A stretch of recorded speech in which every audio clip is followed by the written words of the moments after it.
अधिकारी को देंगे।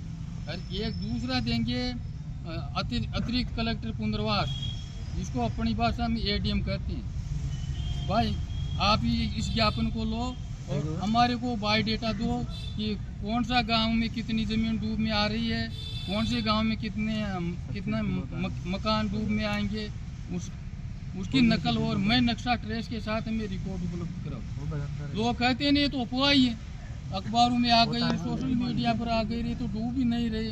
तो हम उनसे नकल लेंगे जो हमारे पास मजबूत आंकड़ा हो जाएगा कि हम इसके आधार पर हाथ उधरने पर बैठे हैं और हमारे पास ये सबूत आ चुके हैं। तो सबसे पहले अपन क्या करेंगे, यहाँ से शांतिपूर्वक निकलेंगे, अपने ज़मीन मकान के नारे लगाएंगे, दूसरी नारे नहीं लगाएंगे और शांतिपूर्वक अपन तहसील में आए तो एसडीएम साहब को देंगे। बिशुरपुर बांध के पूर्व में 63 गांव डूब में थे, उनको बढ़ाकर 68 गांव कर दिए गए हैं। हम विस्थापितों का पूर्व में घर मकान जमीन कुएं खो चुके हैं, उसके बाद फिर दोबारा पुनर्वास कॉलोनी में निवास कर चुके हैं। सरकार बांध की ऊंचाई बढ़ाकर पुनर्वास कॉलोनी को दोबारा डुबोने चली है, जो पुनर्वास नीति के खिलाफ है। समिति का विस्तार कर दिया है।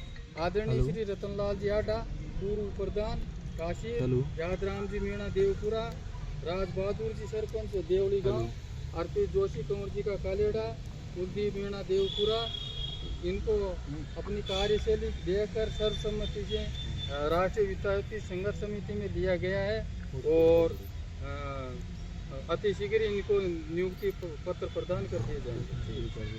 जो तो जंदाड़ा द्वारा इस संबंध में ज्ञापन पहले भेजा जा चुका है, उसके बावजूद भी कोई सुनवाई नहीं हुई।